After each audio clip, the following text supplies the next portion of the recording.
Hello and welcome back to our Grand Pacific Voyage. This is segment 2, part 3, where we will travel from Hong Kong, China to Singapore. We limped into Hong Kong with what is now being described as steering issues for repairs. Only partially corrected in Busan, South Korea, the repairs continued in Hong Kong. And although they tried, repairs were not finished in Hong Kong, resulting in a delay.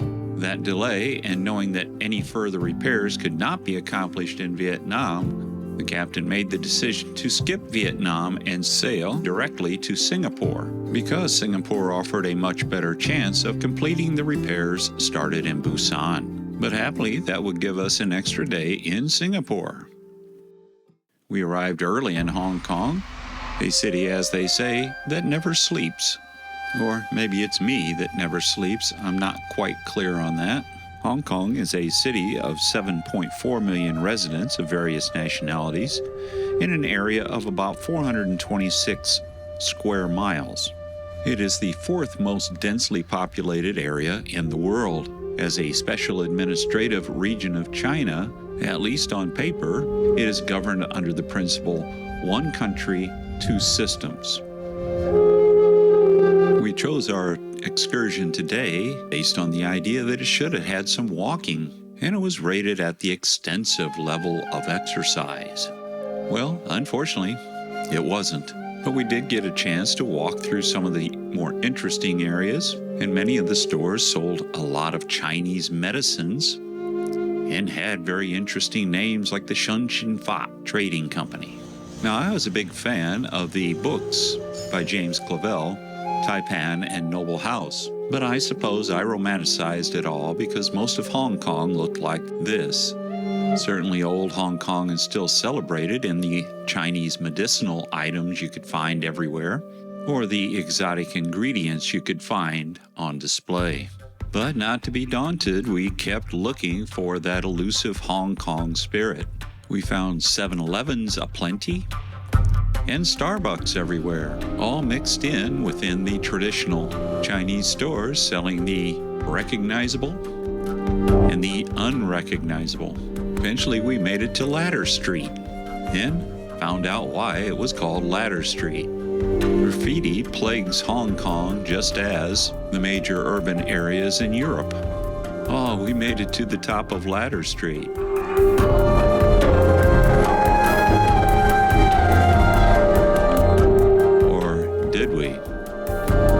Regardless, our next stop was here, where we found nestled among the skyscrapers the Man Mo Temple. Man Mo is dedicated to two seemingly contradictory gods. One is Man, the god of literature and learning, and the other is Mo, or the god of war. Built between 1847 and 1862, the temple remains the largest Man Mo temple in Hong Kong. It's quite interesting inside and just jam-packed with statuary and incense coils burning all the time. It is definitely a peaceful haven in contrast to the bustling and frenetic Hong Kong business district just outside.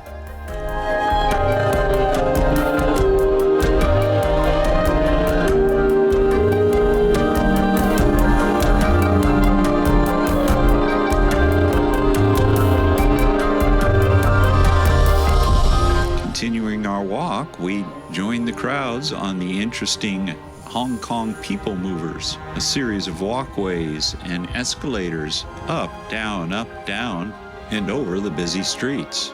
On our way to our next stop, the Honolulu Cafe, for some Portuguese egg tarts and a cup of coffee or tea. Established in 1940, the Honolulu Cafe has been serving an interesting mix of breakfast, lunch, and dinner to the faithful in Hong Kong. I had a Portuguese egg tart, which was wonderful, and a cup of coffee that wasn't. We were now headed back toward the ship, and our bus dropped us off at the Star Ferry terminal. The Star Ferry has been in operation since 1880 and officially since 1888. Here's our tour guide putting her money in and getting our tickets. Here's Captain Song practicing up for our trip across the harbor. Although the shape has obviously changed over the years, the function remains the same, and that's to get people safely across the harbor to the other side. It was simple to board and was a pleasant ride across the harbor.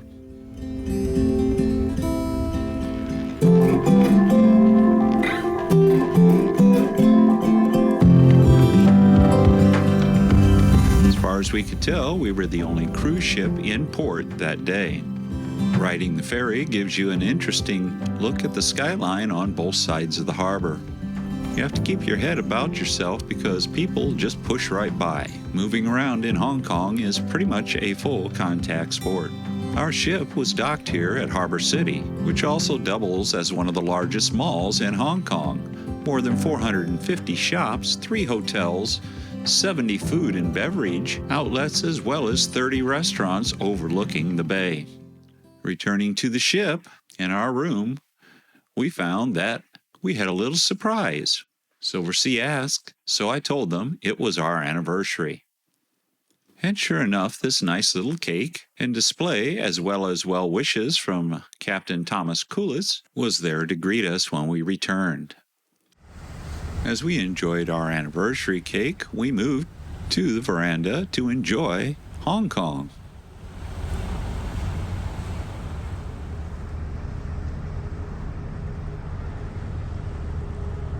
And as the sun set and Hong Kong put on her sequined gown, it was time to dress and get ready for a special evening in Silver Note. Silver Note is Silversea's jazz bar and restaurant, featuring a menu of what they're calling modern tapas plates. Opening a bit later than most of the dining venues, Silver Note serves up small plates and jazz.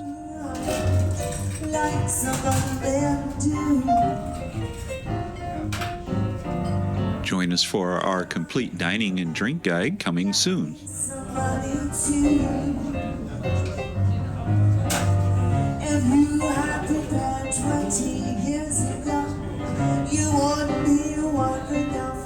And after enjoying Silver Note, it was time to head up to Deck 11 and 10 for stunning views of the Hong Kong skyline and a presentation on the pool deck by the Silversea singers and dancers.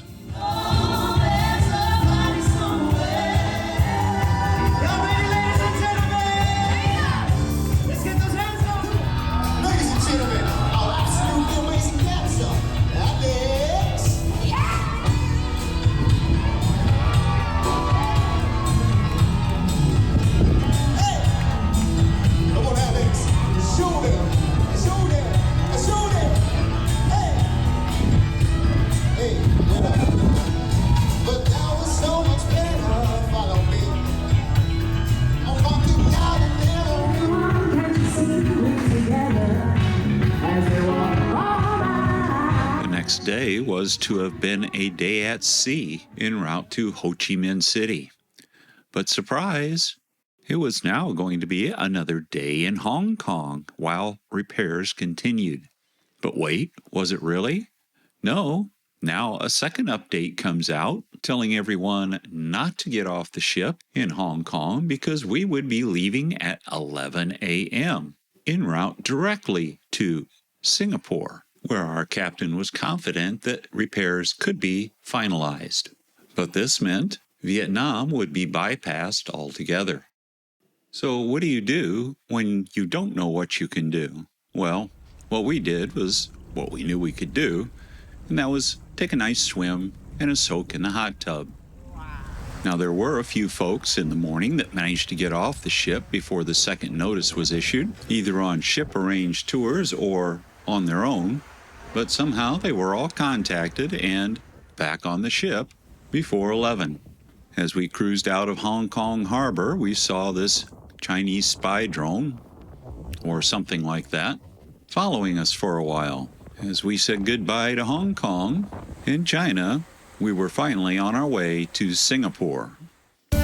Tonight, just to keep it simple because you don't need a reservation and you don't need to dress up, we had our dinner at the best and friendliest pizzeria on the sea, Spacanopoli. And, as usual, it was wonderful. And we had our favorite, the Davoli, with a little extra sausage added. Went back to our suite and finished up a little early and got ready for the next quiet day at sea. And while it was a nice calm day at sea, it wasn't exactly quiet. We watched the gulls follow the ship for a while. And soon enough, it was time for lunch. Today at La Terraza, we had the seafood extravaganza. What this basically means is just piles and piles of seafood, including crab legs, lobster tails, sushi, and the carnivore's carving station that's always included in a seafood extravaganza, today with prime rib. There was also lobster mac and cheese on hand, fried calamari, and plenty of side dishes to satisfy any appetite. For me, the star of the seafood extravaganza was the prime rib. Finish it off with something from the dessert buffet, and we had close to what was the perfect lunch. And that afternoon, just because we could, we stopped by the pool bar and enjoyed 2 pina coladas.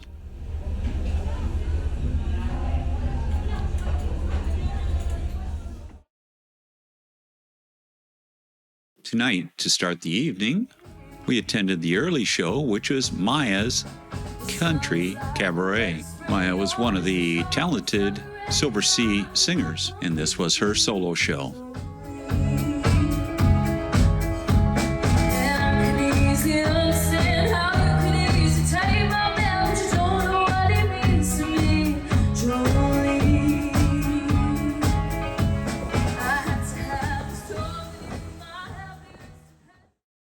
Today's day at sea featured more interesting things, like a beautiful sunrise.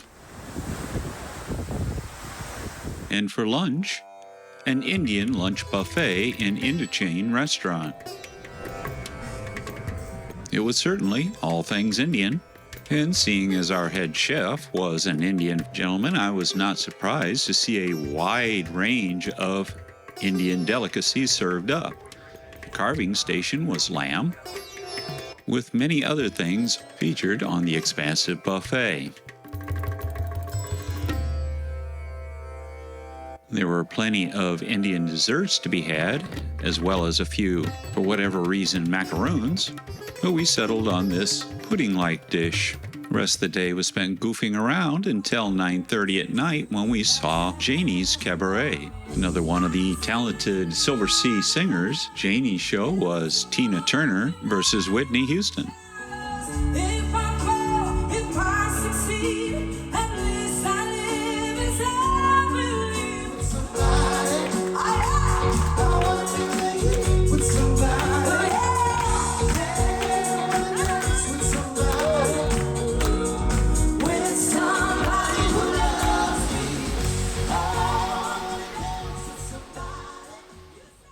And after 2 more uneventful days at sea, we arrived one day early in Singapore. We docked in Singapore about 8:30 in the morning, and then departed the ship for one of our 2 excursions that day. First, we would do the Singapore Flyer and a Singapore River cruise. We were bused directly to the Singapore Flyer, where we walked through a maze-like exhibition area that digitally presented the past, the present, and the future of Singapore, brought to life in a vivid digital display.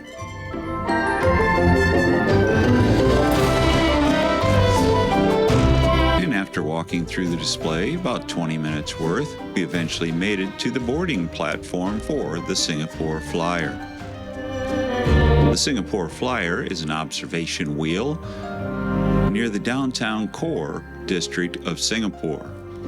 Officially opened in April of 2008, it has 28 air-conditioned capsules. Each capsule can accommodate 28 passengers and resides in the center of a 3-story terminal building. They call this an observation wheel because the flyer has an overall height of 165 meters or 541 feet, and at the time it opened was the world's tallest Ferris wheel. But in a case of Las Vegas one-upmanship, it was surpassed by the High Roller Ferris wheel, which opened in 2014 at a height of 167.6 meters, giving the advantage to the High Roller wheel at a whopping 2.6 meters, less than 9 feet. Each rotation takes 1/2 hour, and you can actually purchase tickets that allow you to have a dinner or lunch on the wheel. After debarking the Singapore flyer, you exit through the gift shop, which, not surprisingly, is everything Singapore. There's even something to see under the wheel, which is sort of a landscape garden. One of our fellow passengers claimed that they saw crocodiles in the small ponds, something I looked for, but never found.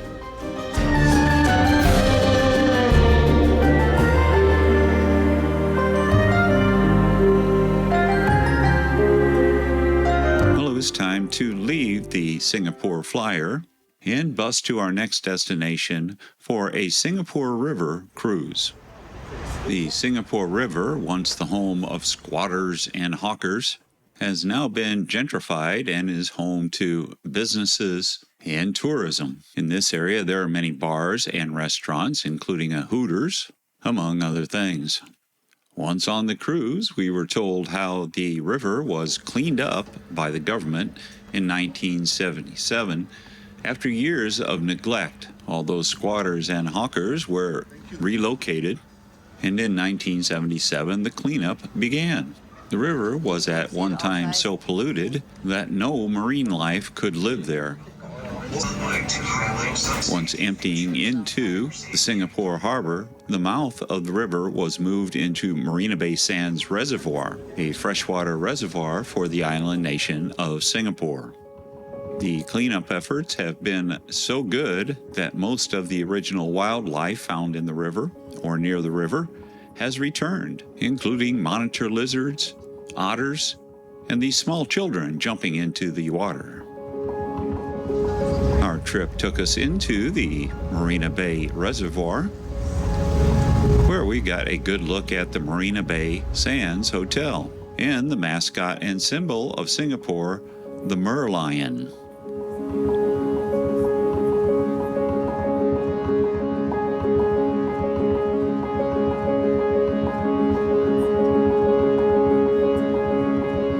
After looking at the interesting architecture and catching another glimpse of the Singapore flyer, we returned to our dock, passing a statue of Sir Thomas Raffles, the man credited with the modern founding of Singapore in 1819 as a trading post for the British Empire. As we walked back to the bus, there were plenty of signs of just how active this area might be at night, including the rules of behavior. Don't smoke, don't vape, don't touch, don't fight, and don't steal. As we made it back to the ship, I'm going to say a few words about customs in Singapore. As you know, you can't take any pictures in a customs area, but I'll say this.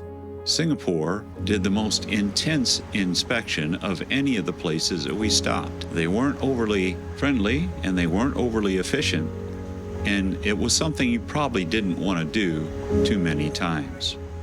But that evening, we did it again and went for an excursion featuring the Singapore Skytram Wings of Time show on Sentosa Island, the Singapore River at Night cruise, and a Singapore sling on the veranda of the Fullerton Hotel.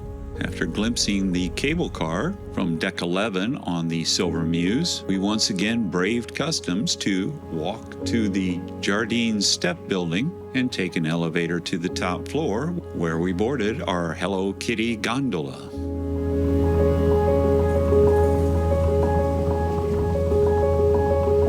Once on board that gondola, we continued on to the Mount Faber station,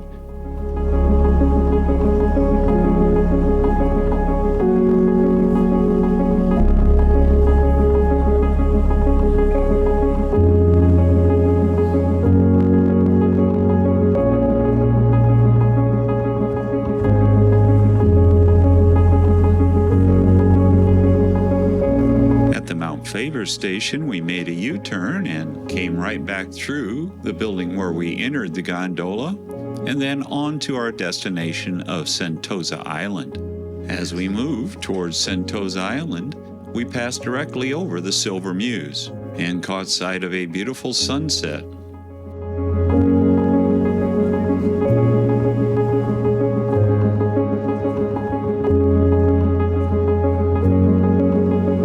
Sentosa is an island resort off Singapore's southern coast and connected to the city by road, cable car, pedestrian boardwalk, and monorail. One of the first things we didn't expect to see were peacocks. And not only peacocks, but peacocks climbing trees.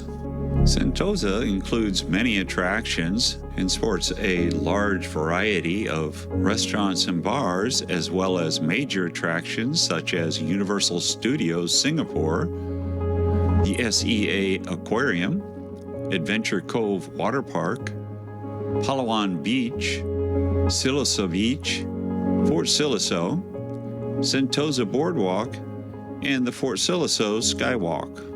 Well over 15 million visitors enjoyed Sentosa in 2024.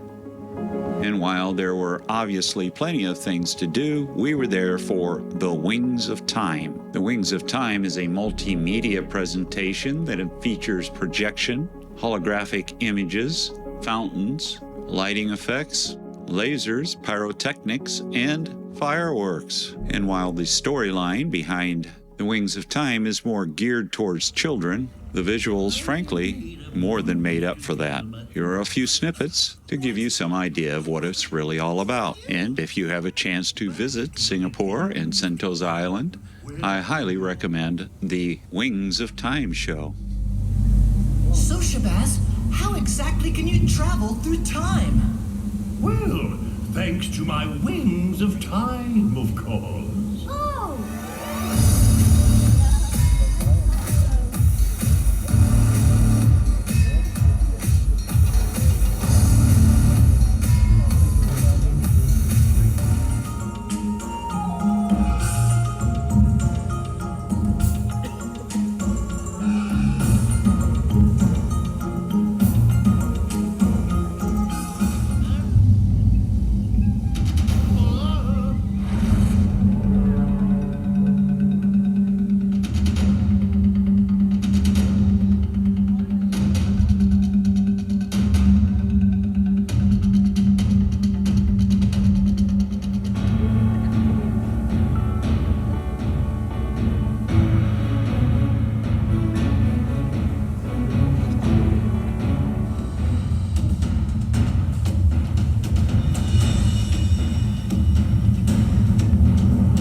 Leaving Sentosa Island, not this time by cable car, but by bus, we returned to the Singapore River. Back exactly to the same place we were this afternoon, but by night it was a whole different world.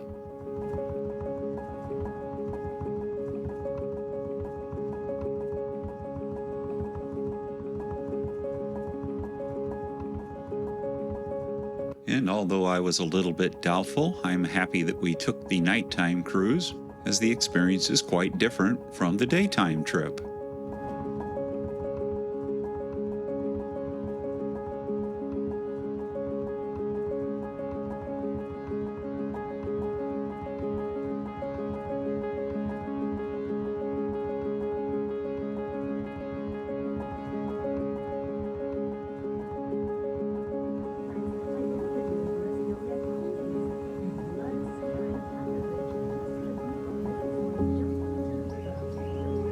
We once again passed the Merlion.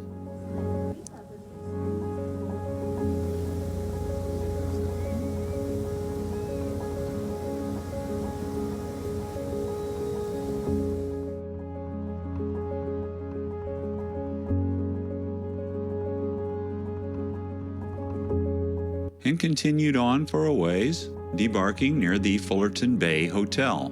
We walked along the bustling boardwalk of the reservoir, getting a good view of the Marina Bay Sands Hotel and the Singapore Flyer in the distance.